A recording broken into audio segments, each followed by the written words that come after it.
That manager isn't approving your deal. They're calibrating a psychological system that just cost you $4,000 before you even shook hands. Most people call this negotiation. But by the time we hit the fifth stage of this invisible assembly line, you'll realize you were never the buyer, you were the product. You walk into the showroom, you sit down, the sales representative asks about your family, your job, how long you've been looking. This feels like conversation. It's not. This is intake. And every word you say is building the profile they'll use against you in exactly 47 minutes. Every hesitation, every mention of timeline or budget, you're cataloging yourself.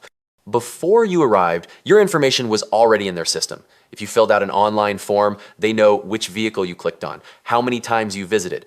If you've been here before, they know what you paid last time. If you're a first-time visitor, they pulled your credit profile the moment you agreed to a test drive. This is not a guess, this is data. And this data determines which version of you they'll negotiate with.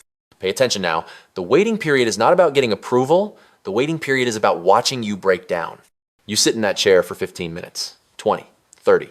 You check your phone, you glance at your partner, the representative says the manager is reviewing a few things. This feels like courtesy. It's surveillance, and what they're measuring right now determines the next number they bring back. There are cameras in this room, not for security, for study. Managers watch from a tower overlooking the showroom, looking for buying signals, surrender signals, how many times you check the time, whether you lean forward or lean back, whether you touch the keys nervously or set them down.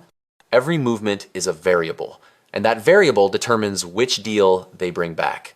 Before you sat down, they built 4 deal structures: ideal profit, acceptable profit, minimum profit, loss leader. You think the negotiation starts when you make an offer? Wrong. The negotiation started when you clicked on their website, and I'll show you exactly how that factors in later. They're not just predicting, they're conditioning you.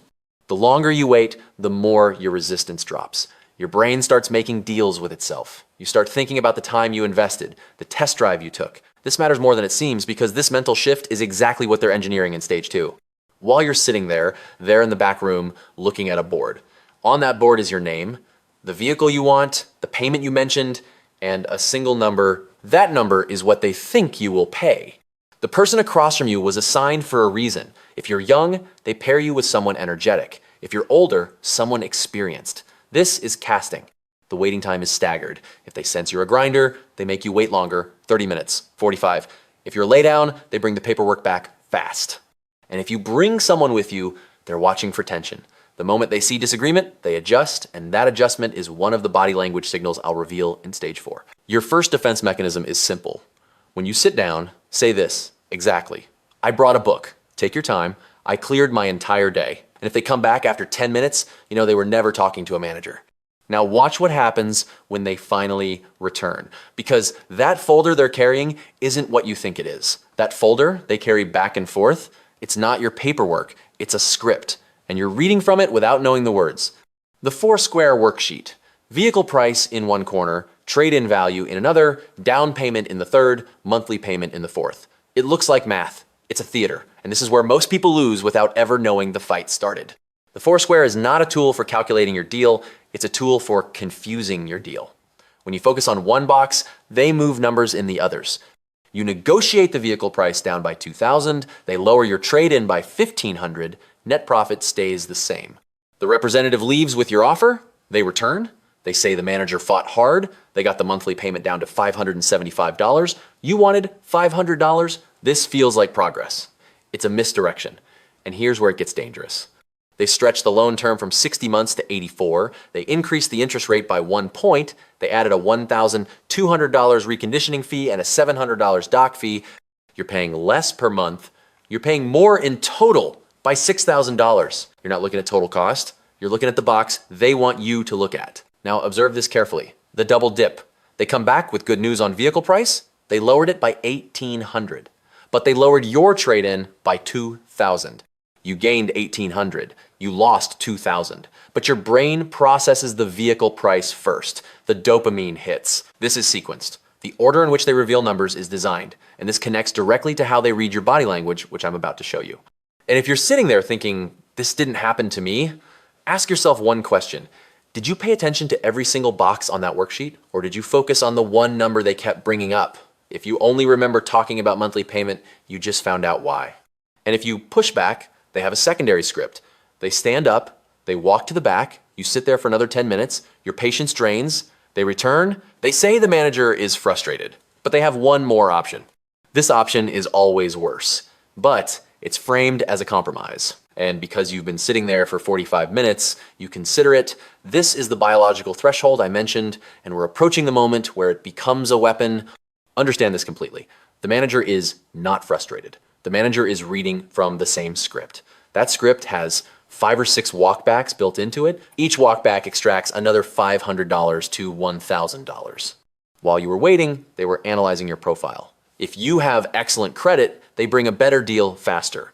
If you have subprime credit, they push harder. Your credit score is not just determining your interest rate, it's determining your psychological strategy. Now here's the real trick, the turnover system. If you're resistant after 3 walkbacks, a new person enters, usually a manager. They say they want to make this right. They review the numbers. They act like they're seeing this deal for the first time. They were watching from the camera the entire time. This person is called a closer. The representative couldn't break you. The closer will. The closer was always available. They were just waiting for you to resist long enough. This is theater. The closer will say this: I understand you're frustrated, but let me show you something we haven't discussed yet. They pull out a manufacturer incentive, a rebate you didn't know about. It feels like new information. It's not. And this is where the walk pattern I'm about to reveal becomes critical. Here's how you protect yourself at this moment. When they pull out the Foursquare, say this exactly: I only negotiate out the door price as a single number. Write down one number. The total cost, including all taxes, fees, and add-ons, that is the only number I will discuss. If they refuse, stand up. Tell them you'll come back when they're ready to negotiate honestly. But most people don't say this. They sit through the walkbacks. And here's what's really happening in that back room. You think your salesperson is walking to a manager. Sometimes they're walking to a vending machine. The manager's decision was already made.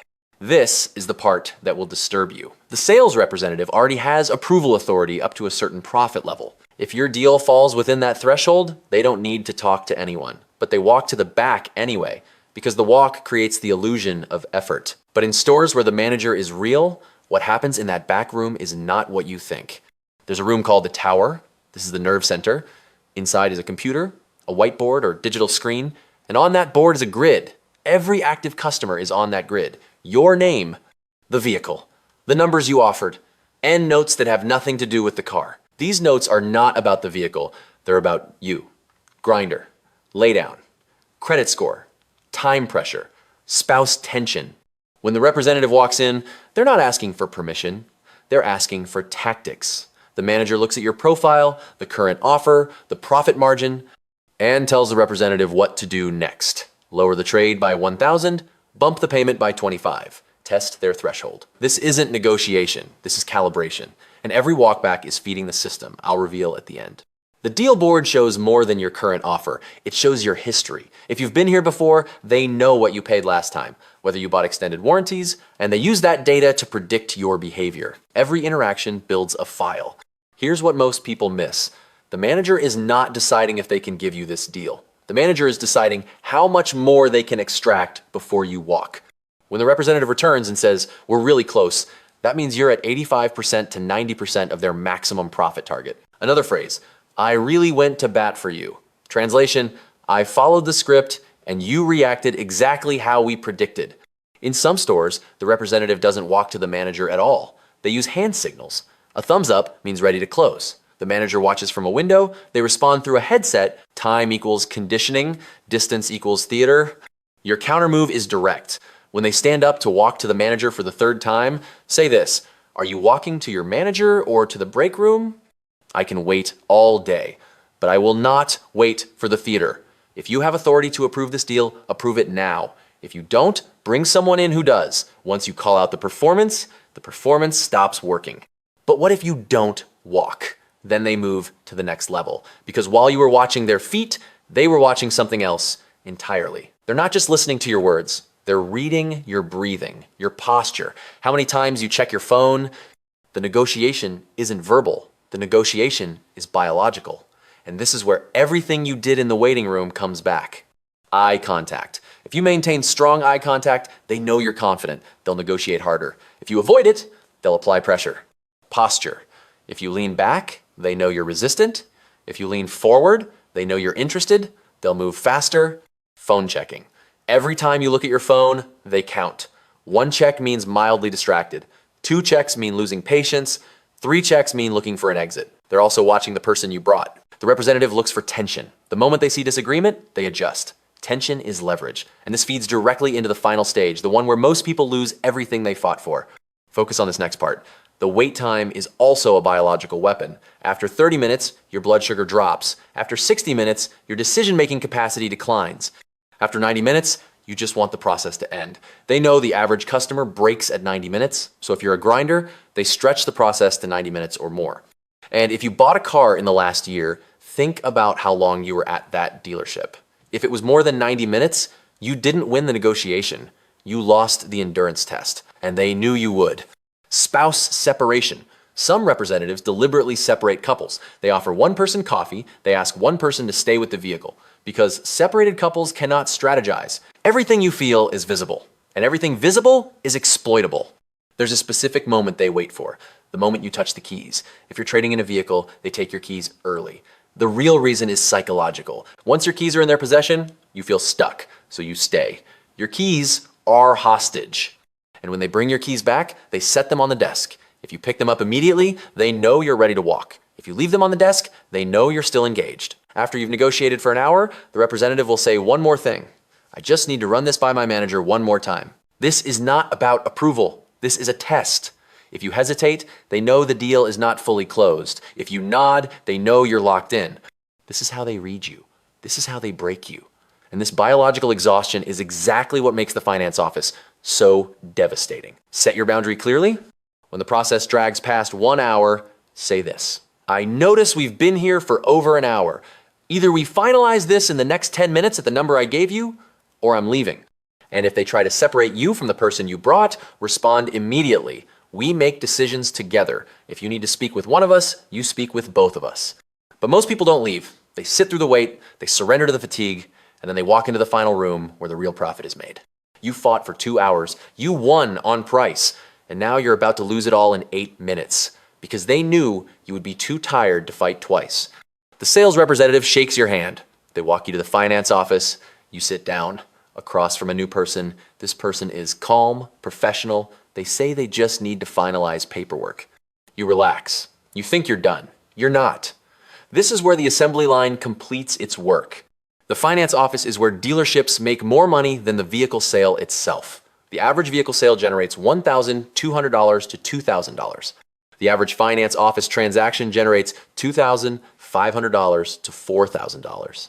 Profit margins between 70% and 90%. This person already knows everything about you, your credit score, whether you were difficult or easy.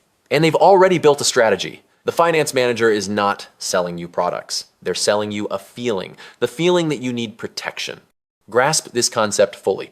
They'll ask about your plans for the vehicle, how long you plan to keep it, how many miles you drive. They're building a narrative where something bad could happen, and this connects back to the fear conditioning that started in the waiting room. First product, extended warranty. They'll tell you this covers your vehicle up to 100,000 miles. If your transmission fails, that's a $5,000 repair. But with this warranty, you pay nothing. Extended warranties are filled with exclusions. They don't cover wear and tear. They require strict service schedules. The dealership pays $800 to $1,000 for this.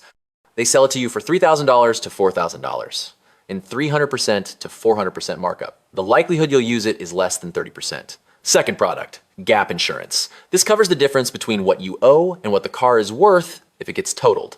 Your own insurance company sells gap coverage for $100 to $200 per year. The dealership sells it for $800 to $1,000, $200 total, 400% to 600% markup. But those two are just appetizers. The next two products are where they stop pretending to offer value. Third product, paint and fabric protection, costs $1,500. The product costs $40 to $60. It's a spray. It takes 15 minutes to apply. You can buy it on Amazon for $30. The dealership version lasts 6 months. No follow-up, no inspection.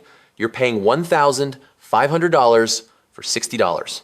Fourth product, rate markup. This one is invisible. They'll tell you that you're approved for financing at 7%. What they don't tell you is that the bank approved you at 5%. The dealership marked up the rate by 2 points. Over a 72-month loan, that costs you $3,000 to $4,000. You don't see it as a product, but it is profitable, and it's the final piece of the machine. The finance manager will often use a menu. 3 payment options. Option 1 includes all the products. Option 2 includes some. Option 3 includes none. The payment difference between option 1 and 3 is only $30 or $40. They'll say, for just $30 more per month, you get all this protection. You forget that $30 per month over 72 months is $2,160. They're not selling you $30, they're selling you $2,000. And while you look at the menu, they watch your eyes. Here's the phrase that gives it away. These are just options to protect your investment. Translation, we already made profit on the vehicle sale. This is a bonus. The finance office is designed to process you quickly. Hard chairs, bright lights, no windows. They hand you a stack of papers. Sign here, initial here, date here. They create momentum, and momentum closes deals. Remember this warning. You cannot return a car after signing. No cooling off period in most states. Once you sign, the deal is done. Your final line of defense is this. When the finance manager starts presenting products, say this: I need 15 minutes alone to read every line of this contract. I will not sign anything if I feel rushed. I can come back tomorrow. If they refuse, you stand up and leave. Most of the time, they'll suddenly become accommodating. And if they tell you that your financing is only approved for today, that's a lie. Financing approvals are valid for 30 days. Now, let me show you what you just learned and why these 5 stages aren't separate tactics, they're one continuous system. You just learned what happens in the rooms you cannot see. The waiting room is a laboratory, the 4 square is a magic trick, the manager is a ghost, your body is a telegraph. The finance office is a vault. But here's what you need to understand. These are not 5 separate tactics. This is one machine, and you are the product being manufactured. They study you in the waiting room to calibrate your breaking point, that's your baseline.